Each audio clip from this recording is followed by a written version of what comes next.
stop to listen, you can hear their hearts beating loud. Can't keep those California Indians down. Hello, everyone. You're listening to American Indian Airwaves. For Marcus Lopez, I'm your host, Larry Smith. On today's program, the hyper-violence of the cartels in Chiapas, Mexico, the rise and escalation of violence perpetrated against the indigenous peoples throughout the region. We will get an extensive update on the role of the cartels, human trafficking, narco trafficking, weaponry trafficking, its relationship to the state and capitalist megaprojects, and the violence perpetrated against Mother Earth and the indigenous peoples in Chiapas, Mexico. You're listening to American Indian Airwaves. You can hear when the moon shines bright, the lone pu'el in the black of the night. You can hear the whisper in the valley. And you know when Kamakani blows to the Bahu drum, it's the warriors who are marching down the mountain, because history ain't no mystery to me. Today on American Indian Airwaves, on the cusp of Indigenous Peoples Day, we go to Mexico, where approximately 15% of the population is indigenous, with more than 62 groups throughout the state. We go to the Lacandon jungle area of Chiapas, Mexico, where the cartels have escalated their hyper-violence against the indigenous peoples of the region. Our guest today on American Indian Airwaves is Richard Stoller-Schulk, a retired professor of political science at Eastern Michigan University. Is a community activist involved with the Schools of Chiapas, which is an organization of grassroots activists and communities working to support the autonomous indigenous Zapatista communities of Chiapas, Mexico. Today on American Indian Airwaves, executive producer and co-host Marcus Lopez joins myself in interviewing Richard Stoller-Schulk on the rise of escalated cartel violence, state violence in relationship to the mega projects, and the relationship between the two.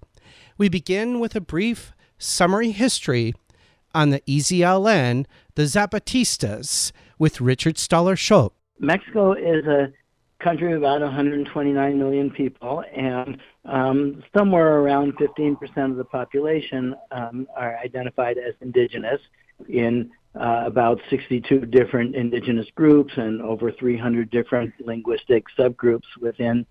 And indigenous people in Mexico, as in so many other parts of the world, have been marginalized, oppressed, excluded. In January of 1994, the Zapatista Army of National Liberation, a largely indigenous, mostly Maya group in the southeast Mexican state of Chiapas, rose up in rebellion, and their cry was, "Ya basta, we've had enough." It had only been 500 years, and they had been trying in various ways to make their voices heard, not just the people in Chiapas, but indigenous people throughout the country.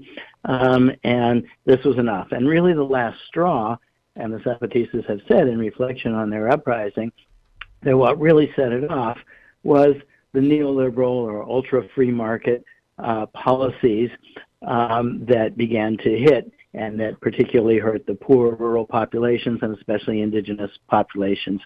And the government, in response, first tried to militarily crush the rebellion. That didn't work because the whole population of the country rose up in sympathy with the Zapatistas and said, wait a minute, you have to at least talk. And so talks began, but within 2 years, the talks had broken down, a series of false promises. We know that story from the history of indigenous people in the U.S. and elsewhere. And the Zapatistas said, okay, well, we're building our own autonomy. We are going to govern ourselves, create our own rules, work in our communities. if the rest of Mexico and the world wants to come along for democracy, freedom, justice, and the principles that we rose up for, we welcome other uprisings. But in the meantime, this is what we're doing in our territories. So there's been a kind of standoff, and the neoliberal policies of corporate greed on a global scale have continued apace, and that is what has intensified many of the conflicts in indigenous territories and throughout the country. Thank you, Richard. That was a short course for our listeners, and for me especially, since we cover here in American Indian Airwaves many subjects. Let's go to the meat of the matter here on this hour. And we're talking about the narco effects and the mega projects, but especially around the Desert of Solitude and the Palenque Trinidad Highway, and the people that are affected, the Choles, the Lacandons, and the Testales, who live in the native people who live in the area that are getting disrupted by this new form of attack especially from the Jalisco Nuevo Generación cartel. And please explain what's going on in different communities to our listeners. Sure. There's been some news in recent months, in the last couple of years, really, of escalating narco-political violence. Well, of course, that's been a phenomenon in Mexico in general, but in the state of Chiapas, it had seemed to be quiet. That is, there hadn't been a lot of seeming direct drug-related violence for a long period of time, but it was illusory because really it was because there was a pact between the two major criminal cartels operating in that area, the Sinaloa cartel and the most recently the Jalisco New Generation cartel. So that pact broke down, and that explains in the short term the escalation of violence, this turf war between the two major cartels. And unfortunately for many of the indigenous people in the region, the most intense part of the conflict, the dispute of territory, is taking place in the rather sparsely populated Lacandon jungle area of eastern and southeastern Chiapas state. And the cartels, of course, want to control that territory to be able to run drugs through it and also to run people through it. They are diversified criminal operations involved in human smuggling and extortion and many other operations. So that dispute over control of territory is affecting an area of about 4.5 million acres, populated by mostly Tzeltal and also some Tzotzil, Lacandon, and other indigenous groups. So the criminal groups have installed themselves. They've built clandestine airstrips. They're controlling the roads. They're charging extortion for passage over the roads, and they're using violence to suppress anyone who speaks out against the phenomenon. Yes. Why don't you also talk about this on Javier Crossroads, on the strategic area that is involved, which our listeners might not be aware of, and the strategic areas of the Rio Negro unexplored archaeological zones of that area. Please unpack that for us. Sure. So the southeastern part of the state of Chiapas borders on Guatemala, and so there are many migrants crossing from Central America or coming through Central America up on their way toward the United States. So that's fertile ground for the criminal organizations to extort the migrants, charge fees, engage in the trafficking of the people passing through the areas. That's one of the things that has made it strategic. There are also some valuable minerals and natural resources in the area, and some corporations, mining corporations and others. And so the mix between the corporate interests, the transnational criminal interests, and frankly the state interests, those are really overlapping forces that are kind of working in various degrees of collusion with each other. And it's creating havoc for the populations that have to live in that area. They, as I mentioned, charge fees for passage. They charge extortion. They threaten and kill people who speak out. But really, that seeming drug cartel-related violence is the tip of the iceberg of a long history of multifaceted violence in the region.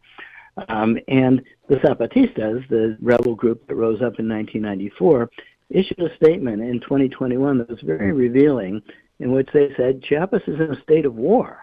And it's not just about the Zapatista uprising, because there's been a ceasefire, shaky ceasefire in place for some time since that 94 uprising, but the state of war includes many layers.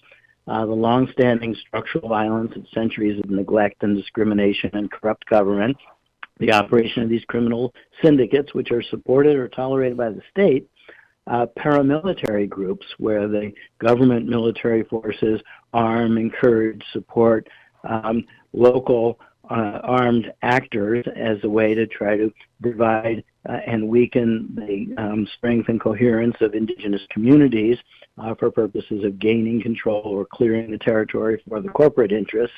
And then old territorial local conflicts that instead of resolving, the government is more interested in fomenting those conflicts and using them. So it's really the current outbreak of violence in the Lacandon jungle, again, is the tip of the iceberg. It's revealing many layers of longstanding violence. And the local communities have issued numerous denunciations. They've called upon the government authorities. The Lacandon Community Zone, for example, in the heart of the Lacandon jungle, has issued over 5 calls directly to the government authorities in the last 2 years, calling for government action to protect them from the violence. There was a march in August by 3,000 residents of the community of Nueva Palestina demanding protection from the criminal organizations, demanding that the government do its job. And they wrote a letter. There was another march in September in the area of Frontera Corozal. Thousands of people denouncing the cartels, the human traffickers. In the Frontera Corozal case, the local people, in frustration at the government's lack of concern, had actually formed their own kind of self-defense, using walkie-talkies and communicating about where the roads were safe to pass and so forth. But one of the drivers who was part of that organized effort was, dragged out and beaten, and one of the criminal cartels carved the initials of the cartel on his back. So it's an extreme and grotesque level of violence. And then one of the incidents that got really international attention recently, just a few days ago, it was videotaped. There was a parade in the Frontera Comalapa area near the community of San Gregorio Chamic, in which Sinaloa cartel members in sort of makeshift armored vehicles drove their vehicles in a parade, and they forced the local community to line up on both sides of the road and cheer them and say, please, Sinaloa cartel, protect us from the competitor cartel. It was, of course, an orchestrated incident, but it gave the opening for the government to say, see, the problem is the local population. So the government is criminalizing the population, making it out as though they are somehow in on this criminal activity, when really they are being victimized, and the government has been looking the other way all these years. So AMLO's response, the president of Mexico, Andrés Manuel López Obrador, is, well, it's just a local problem, and if the local population would just stop supporting the cartels. But it's not that simple. The local population is terrorized by the cartels. Richard, in just kind of extending what you just said, I know this past September 15th through the 17th, the Fourth Assembly of the Women's Movement in Defense of Mother Earth and Our Territories was held in Palenque. And I know part of a statement that they released after the event, they stated, and this is what you were just stating in response to Marcus's question, but they stated that organized crime has increased uncontrollably in various regions of the state. Protection money, disappearance of young people, men and women, constant executions with total disregard for life. And this population is exposed to being subjected to the actions of organized crime. So because you talked about this, I was wondering if you have any additional information, not just about the assembly, that recently transpired. But is this part of a larger pattern of resistance in really the war on terrorism against Indigenous peoples throughout the state? And we want to remind listeners, you're listening to American Indian Airwaves. We're speaking with Richard Stoller-Schulk on the escalation of cartel violence perpetrated against the Indigenous peoples throughout the Lacandon jungle, Chiapas, Mexico region. And now back to the interview. Yes, definitely.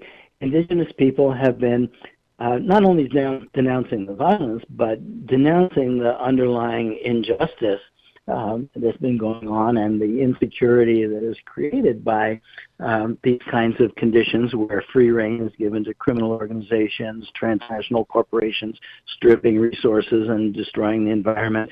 So it's kind of ironic that the state has abdicated its responsibilities, and assemblies like the one you mentioned of indigenous and local community populations are really left to take over this role of being the defenders.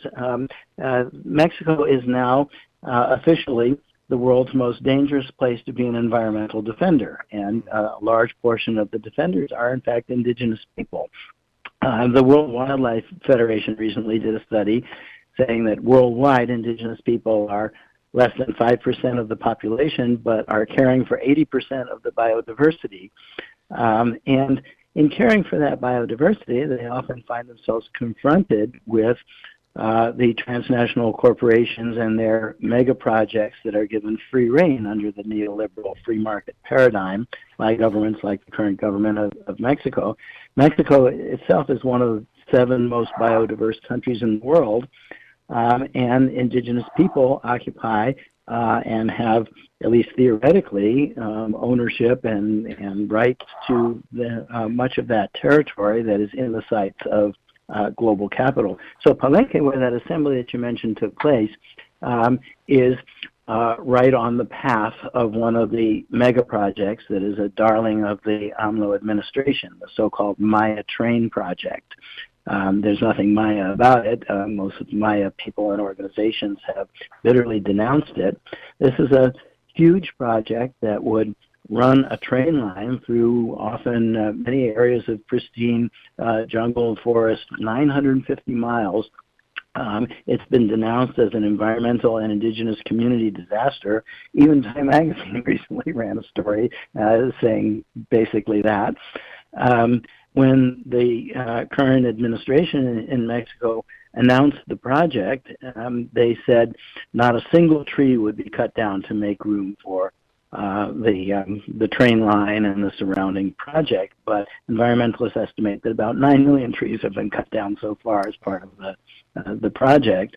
It's threatening the water table for agriculture, and also particularly in the Yucatan Peninsula, sacred Maya cenotes, underground water-filled caverns. So it's just a total disaster. One of the other examples, along with the one you mentioned, Larry, is that there was a caravan led by indigenous activists called the South Resists in May, where indigenous activists denounced the Maya train project as well as some of the other mega projects of this sort. So this is really the larger picture of what's at stake. We see the kind of outcomes, the flare-ups of violence, but underneath is the structures of power that are laid bare, and it really tells us something about who counts and who doesn't count in the Mexican political system, who's being protected and who's not being protected. Richard, the article by Luis Hernandez Navarro talks about and ends with this. It says organized crime advances in the Lacandon community. It seeks to appropriate the territory, recruit young people, dismantle the associative fabric, and tighten the siege on the peoples in rebellion. The alarm lights are on. The alarm lights, especially when people talk about the Indigenous Peoples Day, the alarm light is on not only in the Lacandon area, for all indigenous people in the hemisphere.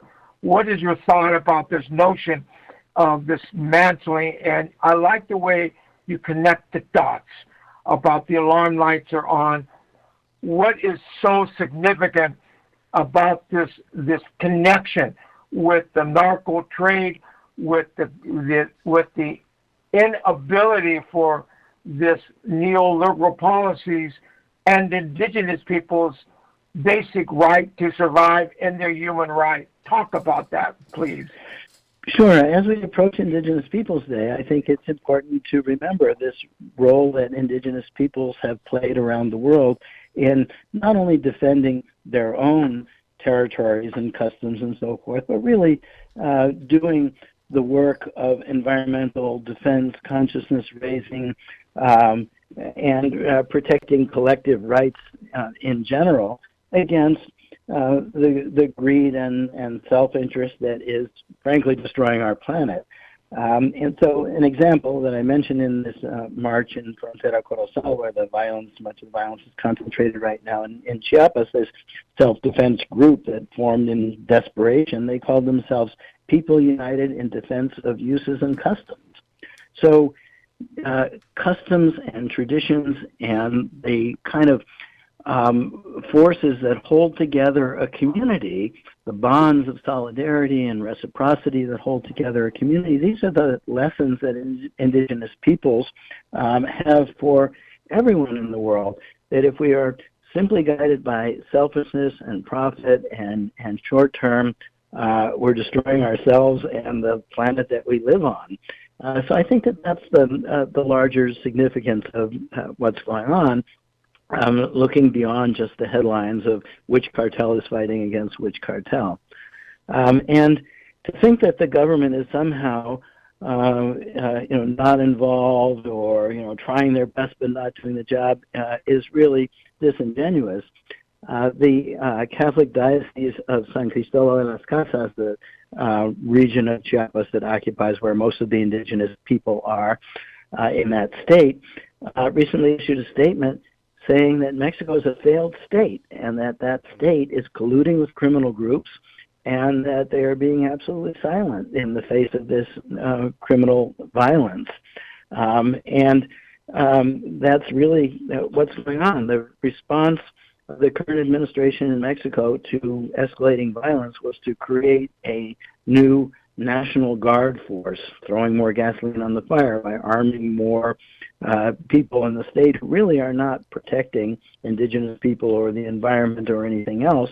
They're nowhere to be seen when it comes to these battles between the cartels on the border. They started out as 60,000 people, and it's swelled to twice that number. And AMLO, the current president, had promised that it would not be a military force, it would be a police force. He immediately militarized them and put them under the command of an active duty general.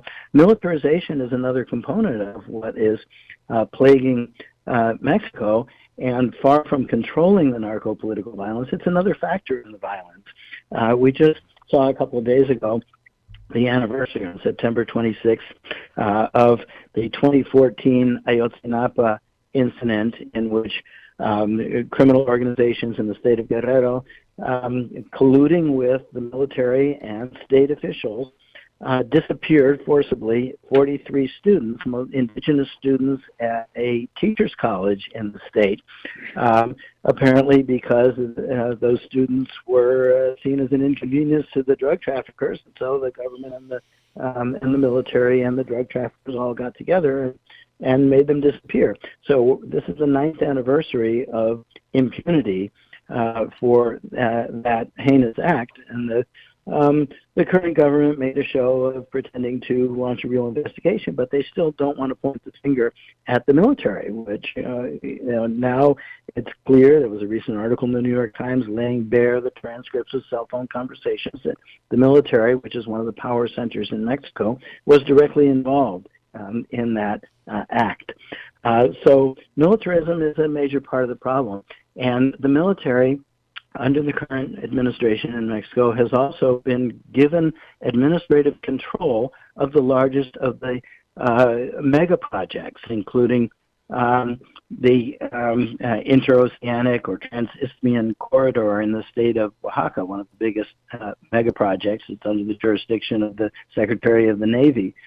I want to say a few words about the megaprojects too, but the military control of those projects is sort of a double whammy. It's strengthening and giving a larger economic base to this very undemocratic institution that already enjoys impunity and that has a terrible and worsening human rights record.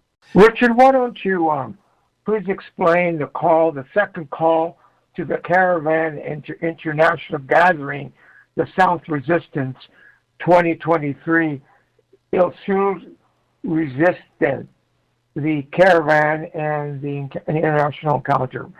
Talk about that for us, for our listeners. Sure. Some years back, previous administrations in Mexico announced that they had plans to develop the poor southern part of Mexico, develop in quotation marks, meaning pouring a lot of money into supporting infrastructure and welcoming in foreign capital and eliminating environmental and other kinds of regulations and looking the other way. So the government named that long-term strategy as part of the Puebla-Panama development scheme that was supposed to involve infrastructural connections all the way through Central America and up through southern Mexico. The government called it The South Also Exists. So the discourse was, well, the south of Mexico has been ignored, but now we're going to develop it. Of course, what they meant by development has been devastating for that region, and that was sort of why this caravan has taken its name. The South resists. The South of Mexico is resisting this concept of what development means and whose interests are really being protected. So it's a way to sort of call attention and build ties of solidarity. The Zapatista uprising of 1994 was really a watershed event in building connections among indigenous and other oppressed groups in Mexico. It was only a couple of years after the Zapatista uprising that for the first time in Mexican history, a National Indigenous Congress was formed, the CNI, linking up the 60-plus indigenous groups in the country and helping those groups have a platform and a means of kind of coordinating, sharing stories. So that's part of what these initiatives are about, to draw attention, to build connections, to build solidarity, and to create strategies of effective grassroots resistance to the schemes coming from above, from the state and from global capital. Right now, Mexico is beginning to enter the year of presidential election campaigns. And the politicians, once again, are using the image of indigenous people and the claim to being supported by indigenous people for their own electoral purposes.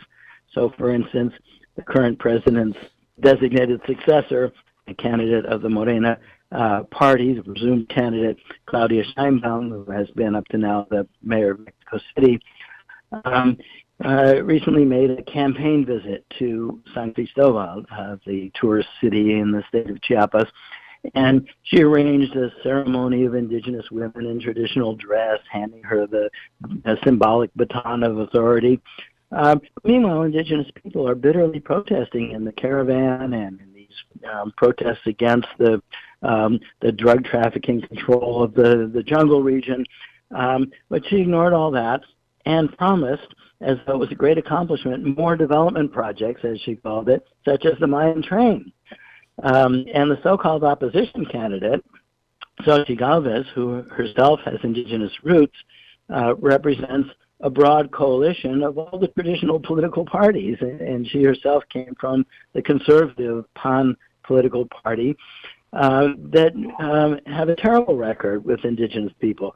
And so Xochitl Galvez, the so-called opposition candidate, promised, on the one hand, compliance with the San Andrés Accords that had been negotiated with the Zapatistas in February 1996. But that dialogue broke down in September of 1996, and an anti-indigenous law was passed in October of 2001, opposed by all the major indigenous groups in the country, that really totally reversed the intent of the San Andrés agreements on indigenous autonomy, rights, and culture.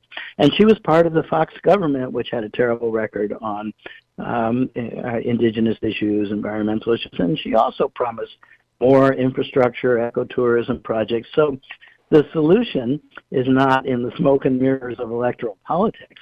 Once again, indigenous people are being used as props in this sort of sideshow, when underneath we have the political parties, the state, the cartels, the transnational corporations, all essentially representing the same interest, as opposed to the grassroots interests represented by the caravans, the marches, the protests, the petitions, and the efforts to protect the environment and the land and territories of indigenous communities. And you're listening to American Indian Airwaves.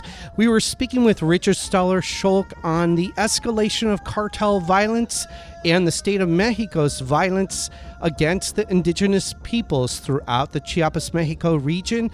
That wraps up the first part of a two-part interview here on American Indian Airwaves.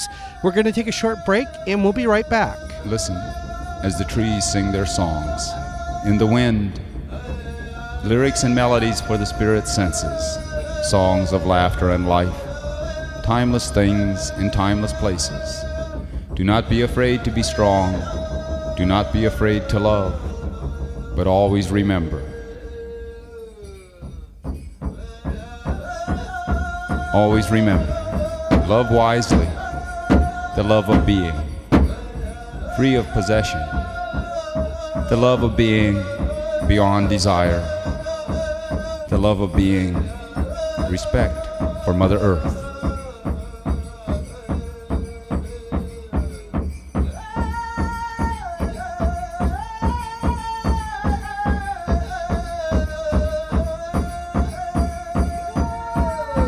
Listen as the trees sing their songs. In the wind, lyrics and melodies for the spirit's senses, songs of laughter and life, timeless things in timeless places.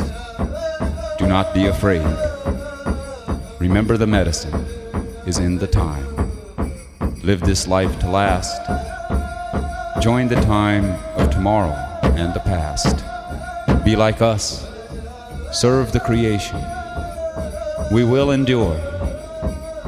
Listen as the trees sing their songs. Listen. The Song of Trees by John Trudell here on American Indian Airwaves. In the second half of our program, we continue with part 2 of our interview with Richard Stoller-Scholk on the escalation of cartel violence throughout Chiapas, Mexico, the state violence, and the megaprojects perpetrating extensive violence against Mother Earth and the indigenous peoples throughout the region. And now back to the interview. Richard, you mentioned the upcoming elections. I know in the past we've talked about the treatment by indigenous women that running for office. And I'm just curious, are we seeing a repeat scenario? And after that question, I have another question I'd like to ask about internationalism. Sure. Well, the two main candidates for the election next year, the July 2024 elections, are both women. And, of course, some of the media are making that out as a great step forward for Mexico, but really they represent, again, the same sort of corporate interest. And even though one comes from an indigenous background, we're not seeing particular attention to the actual concerns of indigenous communities.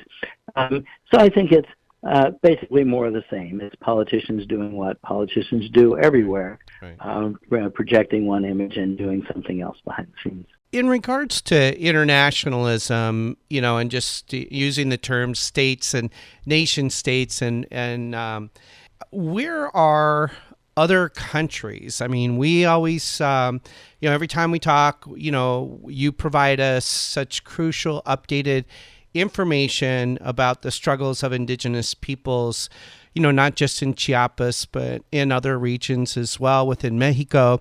We know corporations work collaboratively together as transnational corporations, if you will. We know nation states like the U.S. work with Mexico. We know the cartels have a long legacy of not just narco trafficking, but human trafficking, but also the trafficking of mostly American-based weapons is all, revenue sources. So outside of Mexico, and outside of the grassroots organizations that you mentioned, where are other countries? Where are other states and nation states with this long legacy of oppression by the state and cartels perpetrated against indigenous peoples? That's a great question. I just want to first comment briefly on something you asked about a second ago, the candidates running for office. In the last election, the 2018 election that Andrés Manuel López Obrador won by a significant margin, the Zapatistas had teamed up with the National Indigenous Congress of Mexico to run a symbolic indigenous woman candidate as really, again, a symbolic alternative, Marichuy, as she was affectionately known, a Nahuatl woman from the state of Jalisco. And their point was not to engage in the electoral game, but to show how vacuous the electoral game was, how it was rigged to begin with, and to use the campaign opportunity to raise awareness of the actual issues. And unlike the smoke-filled rooms in which candidates are generally chosen in elections everywhere, Marichuy was the candidate of the National Indigenous Congress and of their Indigenous Council of Government, which was created by constituent assemblies, community by community, and all the indigenous communities all around the country. So it was sort of a lesson in, what a real indigenous representation might look like. But on this question of the international dimension, it's a great question.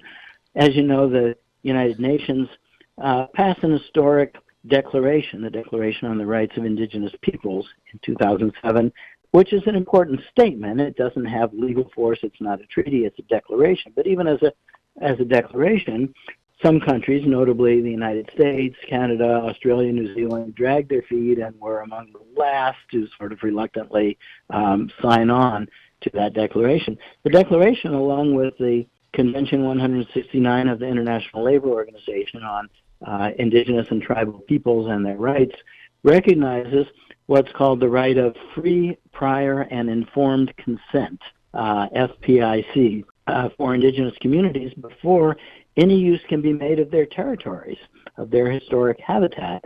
So that has been just roundly ignored and violated, particularly in Mexico, and all the countries that signed these declarations and that are parties to these conventions. Mexico is actually a party to the ILO Convention 169, are looking the other way and ignoring it. So states are certainly complicit. You mentioned the U.S. arms flow, and that's an important point. The arms industry is very powerful, as we know from the various frustrated attempts to pass arms control safety and control regulations within the United States. It's a powerful lobby, and it's been estimated that 70 to 80% of the weapons used by the cartels in Mexico are coming from the United States. There are the so-called gun show loopholes and lots of other ways in which the politicians look the other way. The arms industry is very happy with the arrangement. So the U.S. government officially sells arms to the Mexican government. The U.S. arms manufacturers unofficially are profiting from the arms flows going to the drug traffickers. And meanwhile, populations in both Mexico and the United States are sold the myth that somehow there is a war on drugs and that governments are doing their best to supply the war on drugs when it's anything but that. And the transnational corporations, too, are very happy to have the muscle of the criminal organizations breaking apart any indigenous and local resistance to their operations, to their mining and other mega projects, so they're profiting too. So the international interests, both corporate and state interests, are certainly present in these arrangements that are causing so much harm to communities in Mexico. Yeah, Richard, I have a question that is so important to indigenous peoples and also peoples of color and the social justice movement They're always resisting against something. But the Zapatistas have organized and are going beyond just resisting with their autonomous regions, with their schools of Chiapas, with their explanation and about reaching out to the international community, not only to the so-called nation states, but other indigenous nations and peoples, in order to develop a strategy. What they say, the Zapatistas and the Mayan peoples and communities are announcing to the international community, especially North America and Europe, with this last decade approaching that effort into organizing, reaching out, and especially with the Subcomandante announcing to the world their positions of the Zapatistas, but this notion of the struggle and the vision of the future. And time again, they talk about the future, the vision, and about where all communities, all peoples can exist and all worlds can fit. Talk about that. A comment on that, because I want to get to that. It's just not about resistance. We've been reviewing about this notion of American Indian Airwaves since the inception of our programs here, about the resistance, but now we have the opportunity to talk about a vision for the future. Please, what's your thoughts on that? That's an excellent point, Mark. It's very important to remember the Zapatista and other struggles are not just resistance in a negative sense. They are also proposing a much more positive, just model, and not just waiting for that in the future, but making it happen now. And that's what the Zapatista Autonomy Project is all about. So when the Zapatistas rose up in desperation, after 12 days of the government trying to crush them militarily, a ceasefire was signed, and the Zapatistas have not fired a shot since then. Instead, they've concentrated on building their structures of autonomy, which means, in concrete, creating from scratch in the most remote areas without really any resources, autonomous schools where people can learn about their own history from their own perspective, autonomous health clinics integrating indigenous knowledge about local plants and herbal medicine with other forms of medical care and making them accessible, indigenous systems of justice where in local populations can have their cases heard in their own languages in fair and impartial proceedings, rejecting the corrupt structures of the official government, creating their own structures of government that are really quite innovative, where there's very frequent rotation of populations at the village level in and out of the structures of self-governance in Zapatista communities so that nobody becomes a professional politician. Ordinary people are, in a sense, governing themselves, learning the arts of government, and, of course, representing themselves, their interests, their communities. The whole community has to pitch in and support these projects of collective agriculture, agroecology, supporting the indigenous young folks who are the education promoters or teachers in the community, the health promoters. So it's really a collective group effort, quite remarkable, especially given the historic neglect of 500 years of these areas, the lack of resources, etc. So that's the positive example. It's been right under our noses when the Zapatistas created all these structures of autonomy. All the government has been doing is trying to surround them with more military, attack them, send in paramilitaries to dismantle them. It's the government that is negatively trying to destroy everything that the Zapatistas painstakingly, repeatedly build up time after time. And finally, when the Zapatistas got tired of issuing public pronouncement and sort of turned inward and concentrated on their communities, because the government and the press, really, the international media, wanted to focus on the glamorous image of the former spokesperson of Commander Marcos. And the Zapatistas said, well, that's not really our movement. That was a spokesperson, but that's not the movement. The movement is what happens in the community. But anyway, they continued to build their autonomy and stopped making the flashy public pronouncements. And then the international media, the Mexican government said, oh, the Zapatistas are irrelevant, they've collapsed, they have no support anymore, they don't exist. And after several years of a kind of strategic silence, the Zapatistas got tired of being told they didn't exist anymore. And so 40,000 Zapatistas in ski masks marched into San Cristobal and other towns in a silent march. And they said in a pronouncement that they issued, did you hear our silence? So it's not that they're not doing anything, it's that we're not noticing. Our ears and eyes are not trained. In journalism they say if it bleeds, it leads. We look for the conflict. We look for where's the latest drug cartel battle.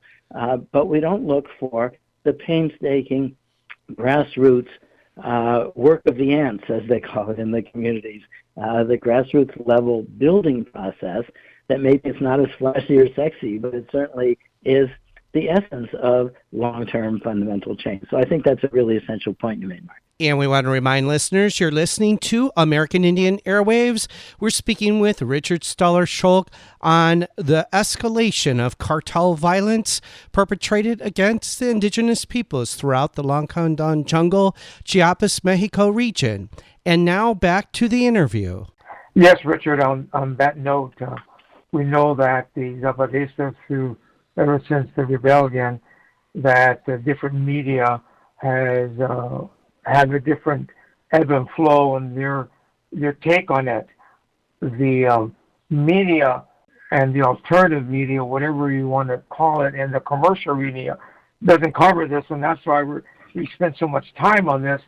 And you mentioned with this vision, and the Zapatistas mentioned this vision about going to the offensive, going to the level on which it's not only the ways and means to come up with slogans and to pretty outlets of political persuasions, especially with North America, let's throw money of indigenous peoples and maybe we'll detract them to what the atrocities still to this very day and to the standard of living and to all the elements of where peoples are within urban areas, which most of the indigenous people live in North America, and the Canadian experience about the Alaskan experience about the tragedy of their agreements and the treatment of the so-called nation states. But that being said, about this notion of trenching in from below, trenching in as far as the lessons of the Zapatistas in Mexico, in my view, is leading the aspects of going independently of the neoliberal policies of capital, of the Democrats, Republicans, or independents, where don't express, just like the PAN or the PRI or the other, I forgot the name of the other party, the so-called coalition of the left, but yet the PDR thing. But the whole thing is about not relying on the system, but acknowledge the system, what it does to us, and acknowledging this connecting the dots with the process of so-called democracy and the process of building a movement, a strategy, of tactics, of ideas, of the flow from that the Zapatistas stating that it's just not about doing what they're doing. It's about, like in Standing Rock, not just doing what people are doing in the local area, spreading and that spirit, that fire, that initiating the exploring. And as you know, navigator, I talked to some of the Kanakin Valley people, and the situation we covered in here, American Indian Airwaves of Maui and Lahaina, and the tragedy of people, if they don't know their history, they're going to repeat what's going on. And you can see all the dynamics of Lahaina and Maui and Hawaii, the devastation of commercialization, of raping the land and ocean. And the same thing within California, and California being the largest GNP in the world, one of them is the sixth largest. That being said, about working from below, it's not just taking a model and using that model in order for people to mimic it, but you get down to what it means real below, organizing and educating and explaining what happened in the past, ever since Christopher Columbus and his devastation in the Europeans, and now the Anglo-Americans and the Confederacy and the Northern American Civil War and what that did with slavery and all that kind of stuff. Talk about what does below mean? When we say below, across the board, not only indigenous people, but the young social justice movement, the Black Lives Matter, that kind of thing, what we had in the 60s, the Panthers, the Aimsters, the Berets, the Brown Berets, and the young, feminist movement talks about below and where they got completely wiped out or manipulated.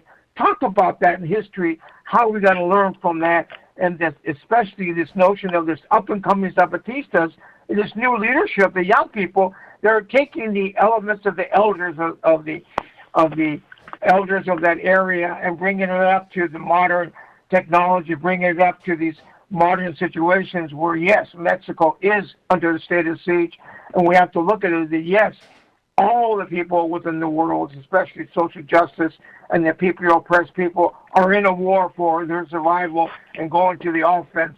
What do you think about what I just said? I agree. I think democracy is so much more than elections and the games that political elites play. It really is the organizing that happens from below. And some of the examples that you gave and others, the Black Lives Matter movement, the Me Too movement, youth movements of various kinds, are so important and hopeful. And sometimes we don't even think of them as politics because we've been so brainwashed to think that politics is what members of one or another elite political party are doing or saying about each other in the context of electoral campaign.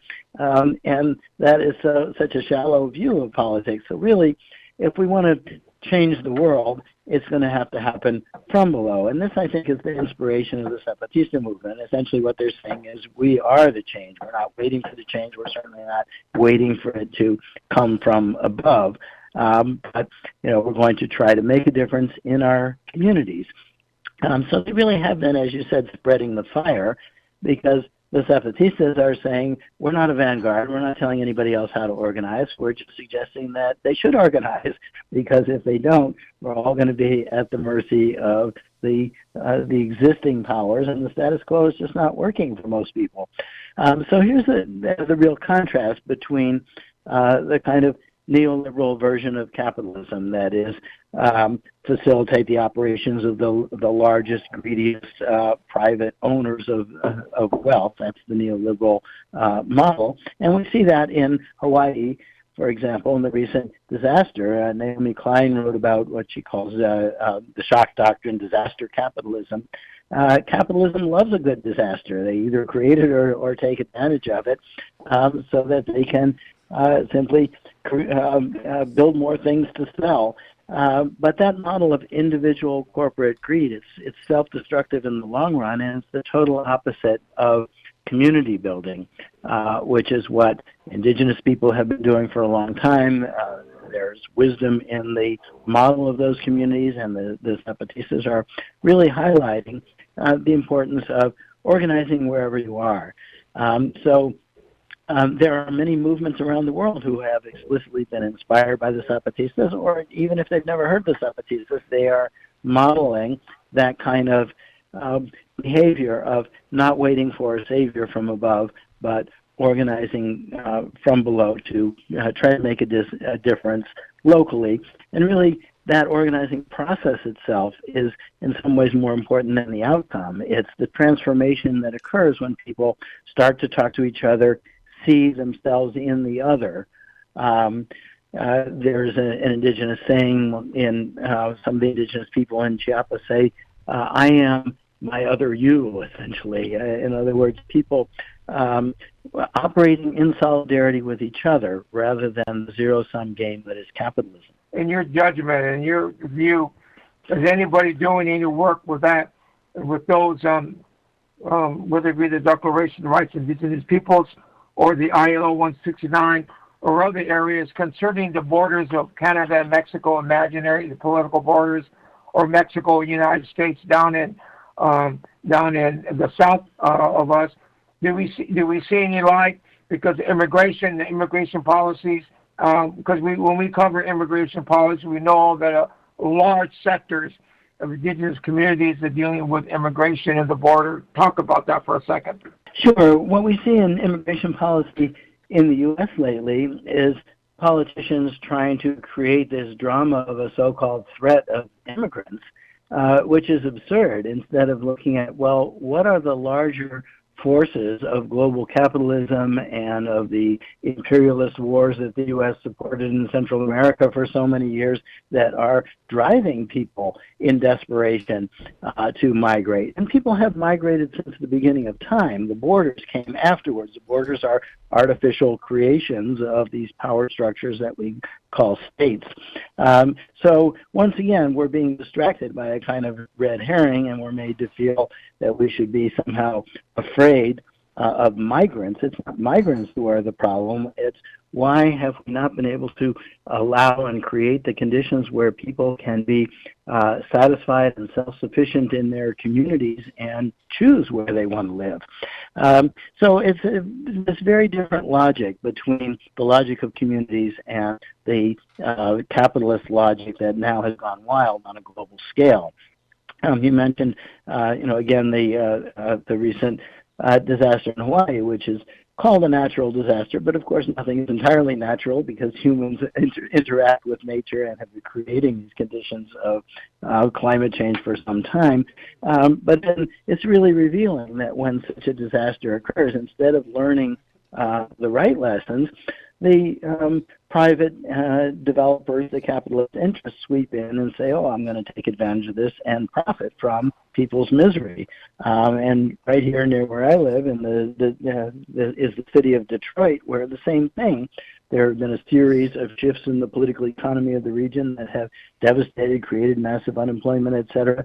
And instead of trying to think about, well, what is our collective responsibility as a community in a broad sense to help people, what we have is a kind of demonization, criminalization, and exploitation. The gentrifiers bring in, the developers taking advantage of little pockets of where they can make money, again, on people's misery. The moment of silence is over.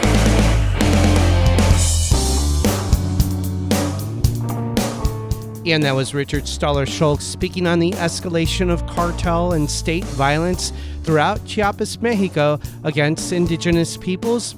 That concludes our show for today here on American Indian Airwaves. A special thank you to our guest, Richard Stoller-Schultz. A special thank you to our musical guests, Aragon Starr, Koopa Aina, John Trudell, and the band Blackfire. American Indian Airwaves is mixed and mastered in the studios of Burnt Swamp Studios in Signal Hill, California. For Marcus Lopez, I've been your host for the hour, Larry Smith. Until next time. They try not to become what they've endured, wearing their souls on the thread. The moment of silence is over.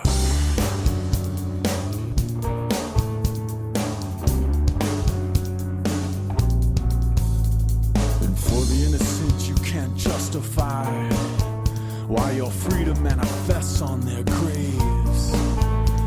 And the blood never comes clean from the guilty minds, nor the hands that hold the chains. In a rhythm of resistance, we still fight for our lives. In this war that never ended, we've outgrown your lives. Let our actions speak when they ignore our words. For all the lives, there's a truth that must be heard.